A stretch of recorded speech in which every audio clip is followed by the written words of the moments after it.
Bienvenue sur Fenno Action News. Fenno Action News, votre regard sur le monde. Le service des énergies, en partenariat avec l'ADEME en Polynésie française, a organisé une formation sur l'éclairage public à destination des communes. Plus une étude sur les capacités des populations du Pacifique à s'adapter au changement climatique. La restitution a eu lieu à Papeete le 25 juin dernier et nous avons rencontré les scientifiques qui ont réalisé l'étude.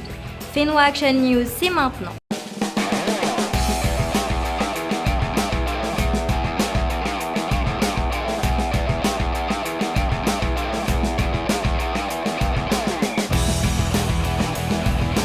Bonsoir à tous, je suis très heureuse de vous retrouver. Je vous le disais dans les titres, le service des énergies, en partenariat avec l'ADEME en Polynésie française, a organisé au mois de juin une formation sur l'éclairage public. Cette formation s'adressait en particulier aux agents communaux chargés de la gestion de l'éclairage public. D'une durée de 3 jours, cette formation a permis aux participants d'obtenir des réponses et surtout des conseils sur les équipements les mieux adaptés au contexte polynésien. Parallèlement à cette formation, le service des énergies et l'ADEME ont en profité pour organiser une réunion de sensibilisation des élus communaux. J'ai bien compris que d'abord au niveau des communes, il y a un problème de compétences, partage des compétences. Je pense que le premier problème qu'il faudra éluder, c'est au niveau du pays et des communes et de l'État. Je pense une tripartite pour que chacun identifie ce qu'il a à faire.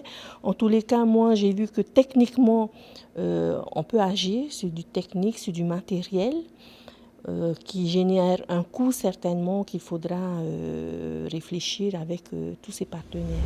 En bref, sachez que la Polynésie française a accueilli les 15 et 16 juillet dernier à Papeete le Polynesian Leaders Group, en français le groupe des dirigeants polynésiens. Ce groupe international de coopération intergouvernementale regroupe 8 États et territoires. Les 8 membres vont signer une déclaration commune à adresser à la COP21 à la fin de l'année à Paris. L'AFD, l'Agence française de développement, a organisé le 25 juin dernier la restitution des travaux de recherche menés dans le cadre de l'étude Changement climatique et atoll du Pacifique. Cette étude financée par l'AFD vise à mieux comprendre comment les populations des atolls du Pacifique s'adaptent aux effets du changement climatique. Oui, alors les sociétés des Tuamotu sont particulièrement adaptées depuis qu'ils sont installés sur les îles. Ils sont tout à fait adaptés à leur environnement. Et les populations des Tuamotu sont particulièrement capables d'affronter de multiples changements. La population a conscience en effet du problème du réchauffement de la planète, des effets du changement climatique dans leur quotidien. La conscience est plus aiguë dans la capitale, à l'inverse, dans les îles extérieures, comme par exemple Tapitoea, dans le sud des anciennes îles Gilbert, où j'ai eu l'occasion de travailler à plusieurs reprises.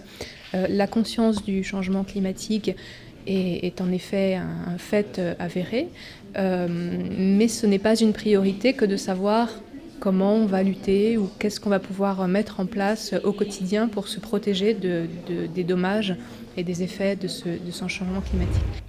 En marge de cette restitution, nous avons saisi l'occasion d'interroger M. Jean Capet, coordinateur du projet BEST en Polynésie française, pour nous parler des projets en cours. C'est un projet qui consiste à faire bénéficier aux éventuels porteurs de projets pour la conservation de la biodiversité avec des fonds européens, de l'Union européenne. Nous avons déjà mené depuis janvier des ateliers pour présenter le projet notamment aux associations, mais également aux institutions et des particuliers qui sont déjà impliqués dans la conservation de la biodiversité. Fenno Action News est maintenant terminé. Je vous donne rendez-vous pour notre prochaine édition. Même endroit, même chaîne. Restez connectés et merci de votre attention.